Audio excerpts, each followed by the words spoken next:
Olá pessoal, tudo bem? No último vídeo nós falamos sobre várias codificações nacionais, várias codificações brasileiras, desde o século XIX até o período do regime militar. Então, nesse momento, nós vamos falar das codificações, continuar trabalhando a evolução dessas codificações a partir do regime militar. Então, a gente sai ainda pegando alguns pontos do regime militar e aí trabalhando com a Constituição de 88 e outras legislações, outras normas jurídicas que foram muito importantes e que são muito importantes para essa compreensão da evolução e do dinamismo do direito que nós temos, né? Pessoal, quando a gente pensa no regime militar, conforme nós comentamos no vídeo anterior, ele começa em 1964 e durante um período nós temos alguns pontos que acontecem onde se observa um desenvolvimento do Estado, uma industrialização do próprio país. Esse período foi uma época que se chamava de milagre econômico. Normalmente se trabalha com essa nomenclatura. Mas no final da década de 70, pegando aí 77 para frente, o Brasil vivia uma grave crise econômica. E essa grave crise econômica, ela demonstrava que este período de amplo desenvolvimento já não estava mais acontecendo. Nós chegamos a ter um momento de taxa de crescimento de 14% ao ano. Hoje, quando a gente cresce 1% ao ano, a gente percebe que está no lucro. Mas o período em que esse desenvolvimento era muito alto, ele era muito alto em razão de petróleo, né?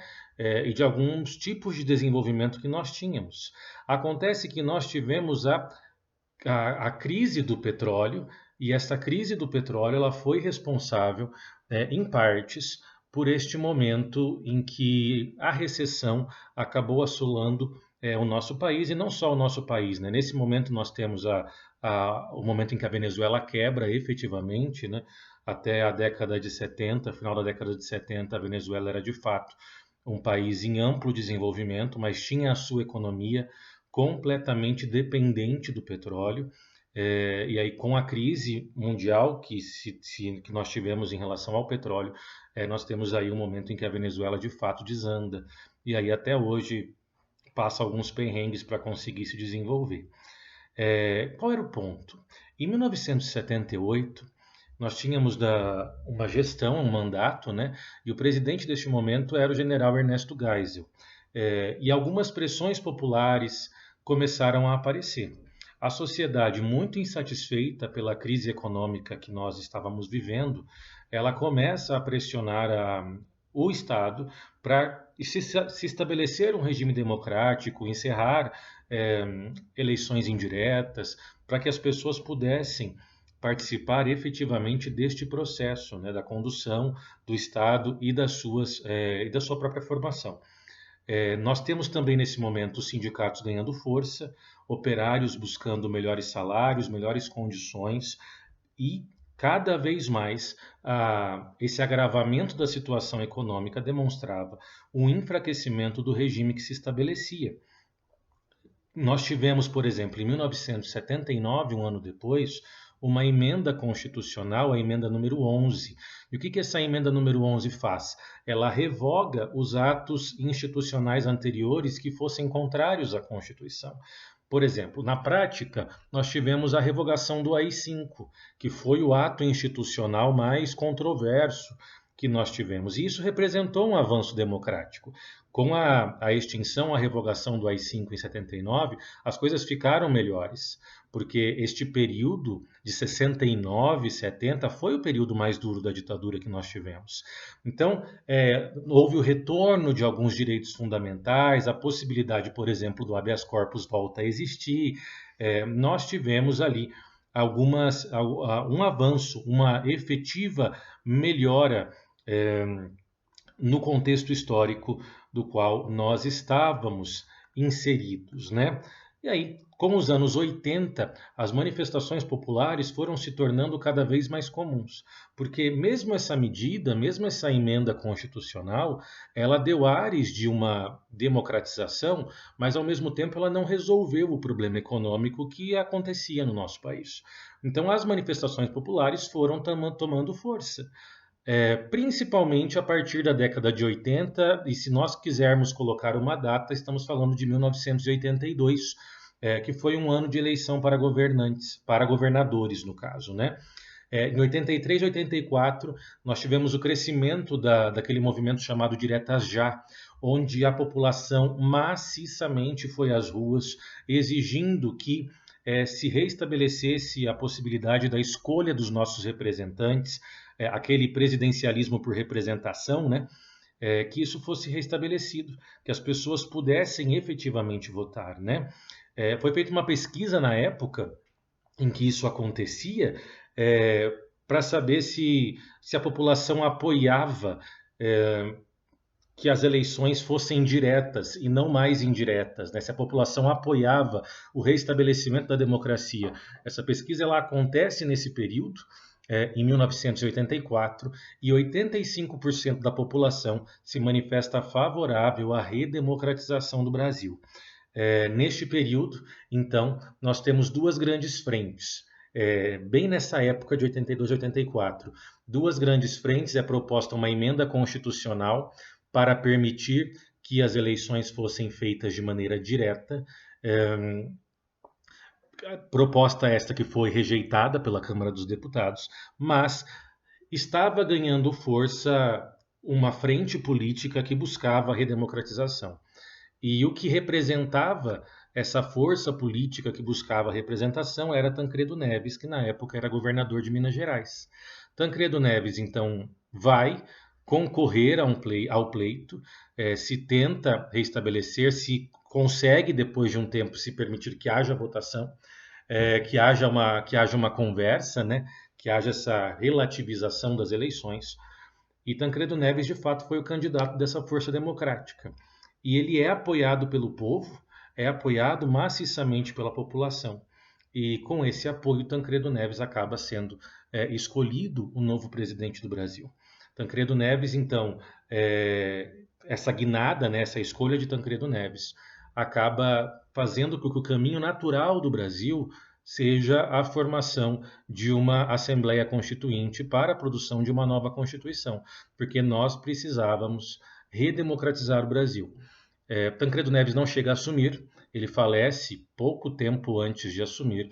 O vice-presidente era o José Sarney, e o José Sarney assume com uma perspectiva muito mais conservadora do que a de Tancredo, mas ele cumpre aquilo que foi prometido por Tancredo nas vias da redemocratização. Então, de uma maneira diferente como foi feito antes, nós não tivemos uma eleição para formar uma Assembleia Nacional Constituinte. Os deputados e senadores que tinham sido eleitos, né, o Congresso Nacional da época, foi convocado para formar esse Conselho Constituinte. Então, nós não tivemos uma eleição só para isso. Os próprios senadores e deputados eleitos para aquele mandato foram utilizados, fizeram parte da Assembleia Constituinte para produzir uma nova Constituição. Isso acontece em 85 e a nossa atual Constituição nasce em outubro de 1988. Existe um discurso muito famoso no momento em que ela é promulgada, e esse discurso ele é capitaneado por Ulisses Guimarães. Tem no YouTube, vale muito a pena dar uma olhada, é um discurso muito bonito.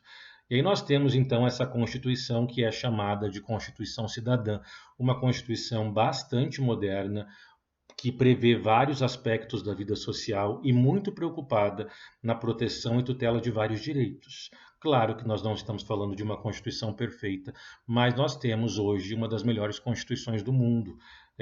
Efetivamente temos uma excelente Constituição. E ainda precisa ser efetivada em muitos aspectos, mas ainda assim isso não desmerece a qualidade constitucional que nós possuímos. A Constituição de 88 ela abriu as portas para várias regulamentações novas. para várias formas de se positivar o direito. Então, ela teve um olhar para determinados segmentos que até então eram esquecidos. Nós encontramos na Constituição de 88 a proteção do consumidor. E como consequência disso, em 1990, nós temos o Código de Defesa do Consumidor, que é também uma lei extremamente importante e hoje bastante utilizada, e que acaba protegendo as pessoas em detrimento de grandes conglomerados empresariais, né? Grandes indústrias e coisas do tipo. Houve esse avanço. Nós tivemos em 1991 a Lei do Inquilinato, também mais um avanço. A Constituição de 88 prevê a igualdade entre filhos, nos apresenta essa ideia, né? A partir da ideia de igualdade entre pessoas. Nós ainda estávamos com o Código Civil de 16, que permitia a diferenciação se o filho era resultado do casamento ou se o filho não fosse oriundo daquele relacionamento. Então, a ideia do bastardo, né, era muito forte no Código Civil de 16. Isso vai perdendo força por meio da nossa nova Constituição, que é inclusive a nossa atual Constituição. Ela se preocupa com direitos trabalhistas, dando nova carga valorativa à CLT. Nós ainda continuamos com a mesma CLT de 1943, claro que com algumas mudanças, algumas adequações, mas o texto, a sua essência, é o mesmo de 1943, assim como o Código Penal de 1940. Nós tivemos uma Constituição que se preocupou em estabelecer cláusulas pétreas, ou seja, partes do texto que não podem ser retirados da Constituição, que não podem ser suprimidos. E por que isso? Porque se rompeu tanto com essas garantias fundamentais no período do regime militar, que a ideia é que minimizar o risco disso acontecer novamente. E então vamos pensar e talvez tentar enumerar avanços que essa atual Constituição nos forneceu a partir de 88. Nós tivemos um fortalecimento do Ministério Público, o Ministério Público como um órgão importante para a administração da justiça.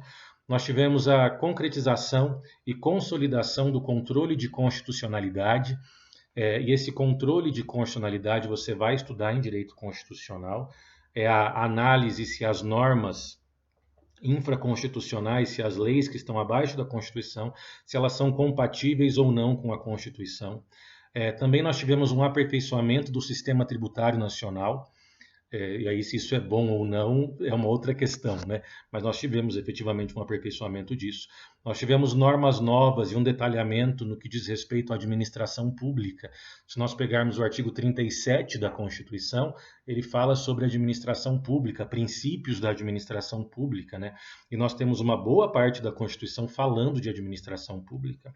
Falamos de normas gerais a respeito de proteção de minorias e também do meio ambiente, a questão da proteção do consumidor, nós temos ali respeito à proteção de determinadas culturas, questões indígenas e tal. Tudo isso existe um olhar para esse grupo minoritário e também um respeito ao meio ambiente. Isso se dá no artigo 225 da Constituição. Nós temos um fortalecimento da separação dos poderes, e isso é o artigo 2º da Constituição, por meio do sistema de freios e contrapesos, que você provavelmente estuda em direito constitucional ou em ciência política, né? Nós temos 3 poderes, independentes e harmônicos entre si, e eles se fiscalizam, eles fazem essa ponderação entre eles. Uma curiosidade que eu não sei se todos sabem, os mais velhos certamente, mas os mais novos talvez não tenham essa ideia. A Constituição de 88, em uma parte final que nós chamamos de ADCT, Atos das Disposições Constitucionais Transitórias, ela previu um plebiscito. Tem um vídeo aí, o vídeo passado, salvo engano, retravou o primeiro vídeo. Nós comentamos sobre plebiscito como fonte do direito romano. E para que servia esse plebiscito? Foi realizada uma consulta popular para que a população escolhesse se o Brasil permaneceria presidencialista ou se ele se tornaria uma monarquia. Esse plebiscito, salvo engano, aconteceu em 92. 90 ou 92, não me lembro agora. A própria Constituição previa que ele aconteceria, acho que é 92, porque ela prevê 5 anos. para acontecer isso.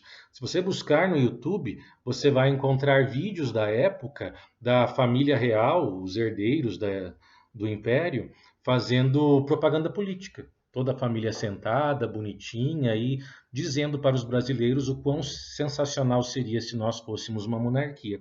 Houve o plebiscito e a população escolheu maciçamente, esmagadoramente, permanecer com o sistema presidencialista. Mas houve essa possibilidade, né? Nós tivemos nos foi dado o direito de escolher voltarmos a ser uma monarquia ou não voltarmos a ser uma monarquia, né? Enfim, abrimos mão dessa questão. Mas, pensando também em outras codificações que vão aparecendo ao longo após, né, a nossa Constituição de 88. Comentamos sobre Código de Defesa do Consumidor, falamos sobre Lei do Inquilinato, nós temos a Lei de Responsabilidade Fiscal, que é a Lei Complementar 101 de 2000, uma lei muito importante para trabalhar com essas questões de fiscalização da administração pública, lei de diretrizes orçamentárias, nós temos a questão da uma lei da administração pública para se realizar aquisições, né? Para se fazer licitações, a lei de licitações, a 8666, também houve um avanço. Tivemos um Código Civil novo em 2002, que também tem a sua importância. Nós tivemos algumas modificações interessantes e esse Código Civil de 2002 acaba correspondendo melhor às previsões e expectativas constitucionais. Mas nós não temos que lembrar que o código é de 2002, mas ele é criado nos anos 80 por Miguel Reale, né? Ele só demora muito tempo para ser aprovado. Nós tivemos uma nova lei de falência e recuperação de empresas, que é a 11.101 de 2005. Antes nós tínhamos a falência e a concordata. A concordata deixa de existir em 2005 e é substituída pela recuperação de empresas. Também foi um grande avanço no direito comercial ou direito empresarial. Temos também um início de previsão de regras jurídicas sobre ambiente virtual. E a primeira legislação que nós temos sobre direito digital, né, ambiente virtual, é de 2012. Depois nós tivemos o Marco Civil da Internet, 2016. E agora a Lei de Proteção de Dados.